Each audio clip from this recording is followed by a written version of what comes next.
vou aproveitar, já vou abrir meus exemplos aqui também, tá? Só um minutinho. Já estão disponíveis os exemplos também, tá, pessoal? Estão lá no Teams e no meu site, tá? Bastante exemplo. Bom. Alocação estática, tá? Então, vamos iniciar na situação atual que nós temos. Na alocação estática de memória, os tipos de dados têm tamanho pré-definido. Tá? Então, por exemplo, eu vou criar um vetor de 10 posições. Então, ele já vai separar ali na memória 10 posições. Nesse caso, o compilador vai alocar de forma automática o espaço de memória necessário. Então, ele já deixa ali armazenadinho, bonitinho. Sendo assim, dizemos que a alocação estática é feita em tempo de compilação. Esse tipo de alocação tende a desperdiçar recursos, né? Por exemplo, eu não vou usar tudo. Vai ficar ali na memória reservada para mim.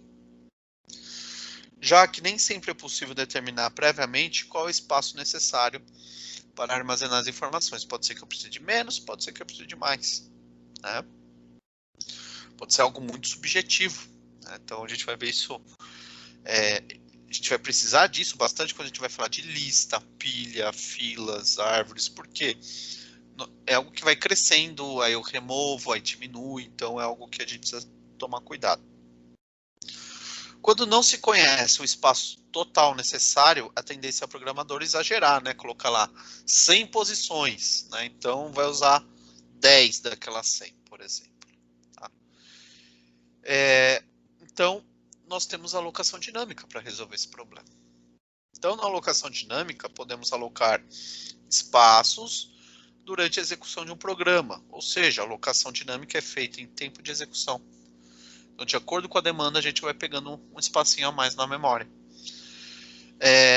Isso é bem interessante do ponto de vista do programador, pois permite que o espaço em memória seja alocado apenas quando necessário. Além disso, a alocação dinâmica permite aumentar ou até diminuir a quantidade de memória alocada.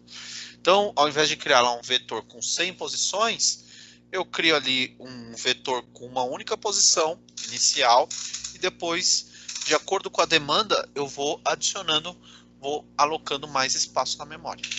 Tá? Então, para isso, nós precisamos de algumas funções. Tá? Essas funções vão nos auxiliar na hora de fazer essa alocação. Então, primeira função que nós temos é o sizeOf. Tá? Essa função ele vai me trazer o número de bytes de um tipo específico. Por exemplo, sizeOf de int ele vai retornar, por exemplo, 4, né, bytes, por exemplo. De float vai ser outro número. Aí eu posso ter um struct e eu peço para ele trazer o sizeOf daquele struct. Então, cada struct vai ter um tamanho ali específico. Então, para eu conseguir alocar memória, eu preciso saber o tamanho daquele tipo. Tá? A segunda função aqui, a mais importante aí, falando aí de alocação dinâmica de memória, malloc. Né?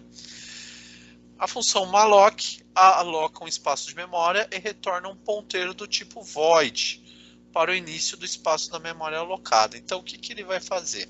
O malloc ele vai alocar em uma determinada posição da memória um novo espaço com aquele tamanho que a gente precisa. Tá? E ele vai me retornar o quê? O endereço daquele espaço. O que é o endereço? É um ponteiro. Tá? Free. A função free libera o espaço da memória alocado. Então, quero limpar uma posição ali da memória. Então, utilizo o free e a posição. Tá? SizeOf vai me trazer o tamanho, que a gente vai precisar do tamanho na hora de criar.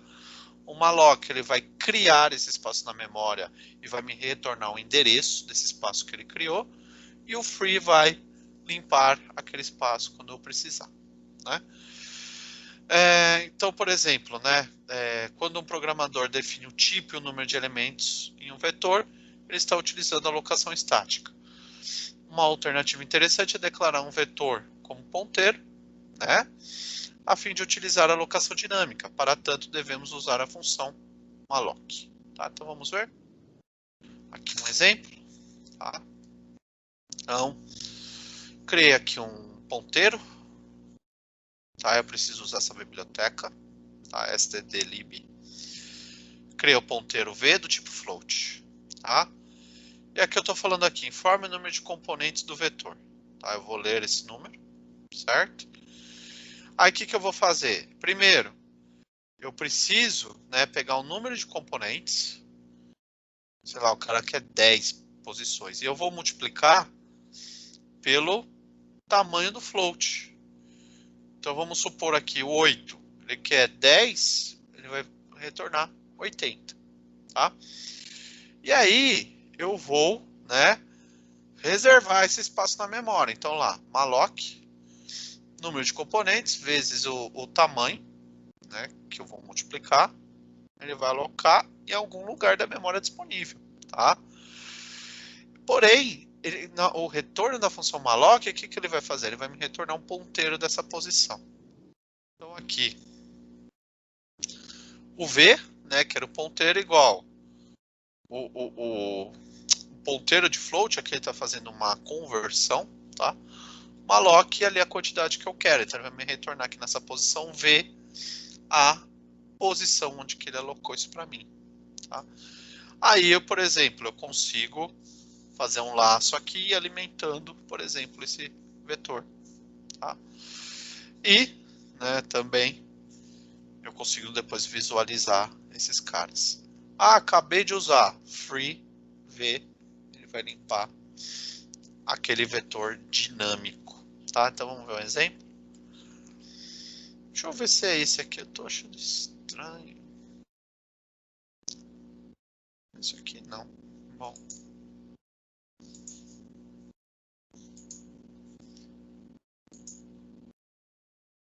D03. Ah. Aqui tá, são exemplos lá dos vetores que a gente viu. Deve estar aqui mais pra frente. Deixa eu ver. Ah, aqui é do vetor.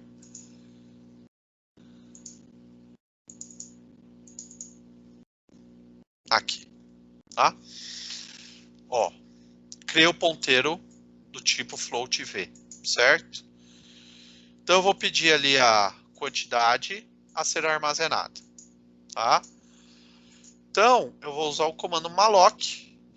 Eu vou fazer a conta aqui de quantos bytes eu preciso. Então, sei lá, o cara pôs lá 10 posições. E eu vou calcular o tamanho do float, tá? O sizeOf traz o tamanho do float. Então ele vai calcular aqui a quantidade. Eu preciso de 10 números floats. Ah, o float usa 8 bytes cada float. Ele vai trazer aqui 80. Aí o que a função malloc vai fazer? Vai procurar um espaço disponível na memória, tá? E aqui ele está convertendo, ele retorna um ponteiro do tipo void, mas aqui eu estou fazendo uma conversão para o tipo float. Por quê? Esse vetor que eu criei é do tipo float. Então, se esse vetor fosse do tipo inteiro, aqui tinha que ser int, tá? Fosse qualquer outro tipo, aqui eu faço a conversão dele. E ele vai me retornar o endereço daquela nova estrutura de dados que eu criei. Então, depois, por exemplo, eu posso acessar como se fosse um vetorzão mesmo, ó. Tá vendo? Depois eu posso ler, depois eu posso trabalhar com ele, tá? E no fim aqui, ó, eu estou liberando, ó, free, e eu passo a posição que eu quero liberar, ó, posição V, tá? Deixa eu compilar aqui. Vamos rodar. Pô, 3, vai. Então, ó, ele criou nesse endereço aqui, tá? Ó, 5, 6, 8. A média do vetor dinâmico, 6.333, e ele já matou esse vetor depois. Dúvidas, pessoal?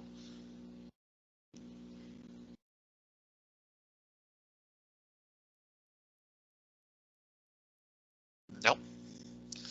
Então você precisa saber essas três funções. SizeOf, para você saber o número de bytes.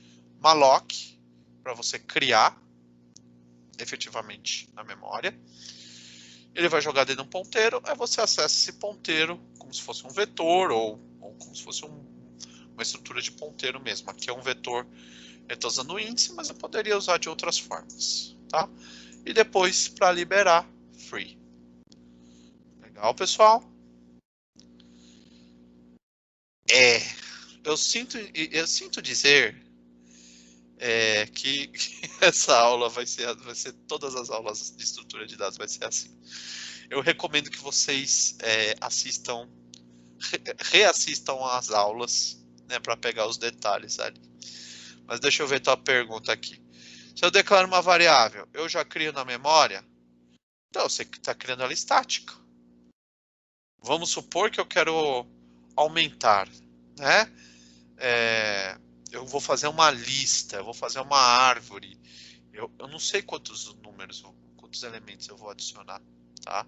Então, o que vai acontecer? Vai ser algo que eu não tenho essa quantidade ainda definida. Então, por isso que eu preciso alocar dinâmica, tá? Aqui a gente fez uma interação, mas se fosse, por exemplo, para eu criar uma fila de atendimento, né? Ou uma pilha de containers, eu quero organizar isso. Ou eu faço um grafo, por exemplo, para achar um caminho, né, dentro de um mapa, por exemplo, o caminho mais curto. Eu não sei quantos elementos eu vou ter. Tá? Então, o que vai acontecer? Aquilo que está no primeiro slide. Quando eu não sei, o que o programador vai fazer? Vai jogar lá no talo, vai jogar lá 1 milhão, né? E não vai usar tudo. Então, esse é o problema. Quando a gente utiliza alocação dinâmica, a gente só está pegando aquilo que a gente usa. Tá? Qual que é a importância disso? Você tem que saber que linguagem C, bem, ele está rodando aqui no computador, mas linguagem C roda em sistemas embarcados, roda em Arduino, roda em Raspberry, roda em circuito integrado, então você tem uma limitação muito grande, né? Tudo de eletrônica funciona com linguagem C, tá? Tudo que for de eletrônica funciona com linguagem C. Então, um exemplo, né, que eu dou aí para vocês, até mesmo lá no McDonald's, tem toda a integração lá da cozinha, por exemplo, e todos aqueles softwares são feitos em linguagem C. C++, mas é a linguagem C, tá? Mas revejam, pessoal, por favor.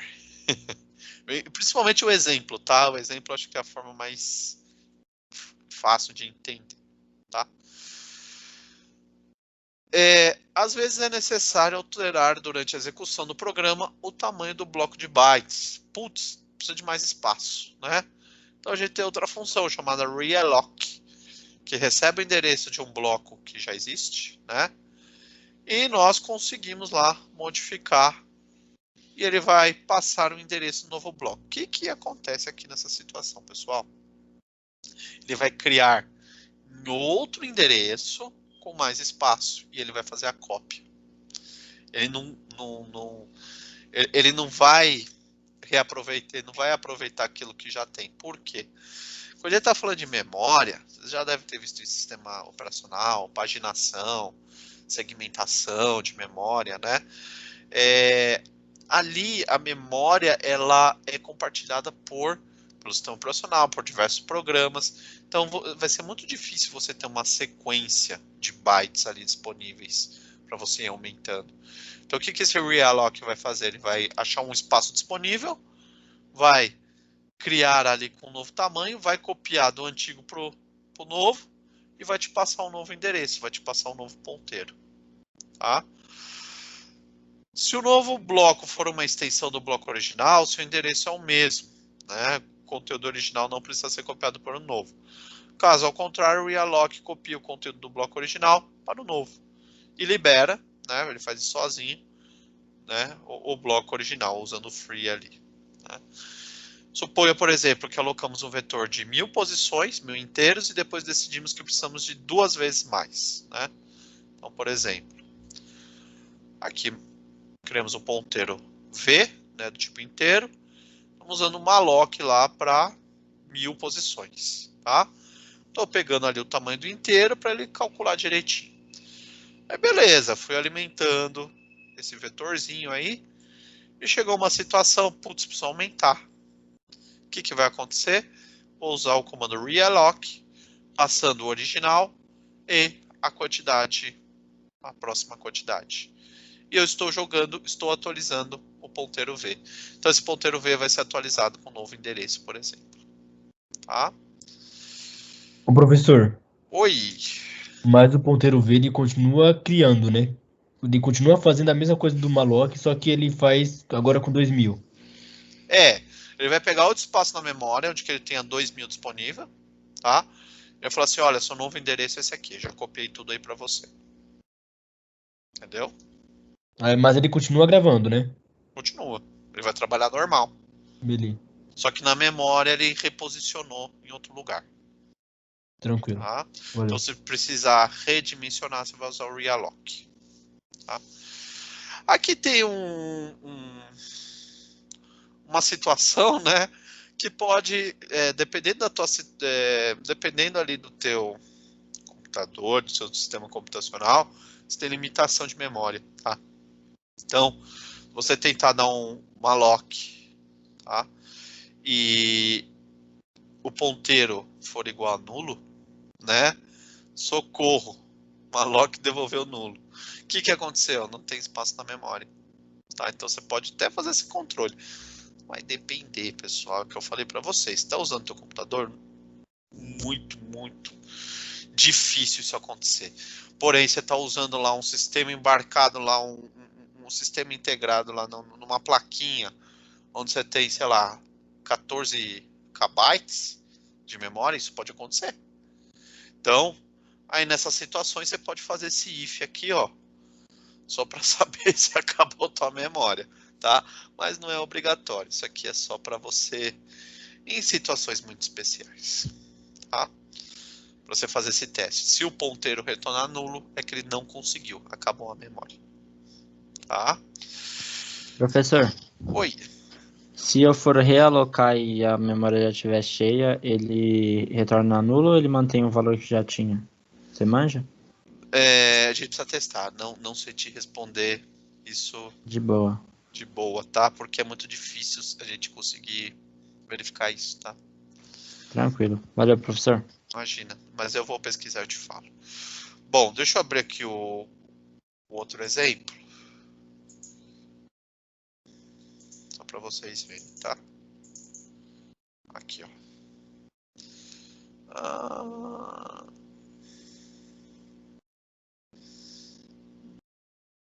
Não, isso aqui, na verdade...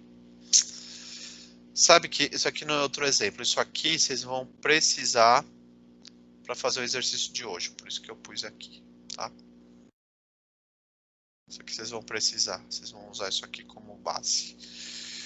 Bom, pessoal, era isso que eu queria passar para vocês hoje, tá? Nós vimos o resto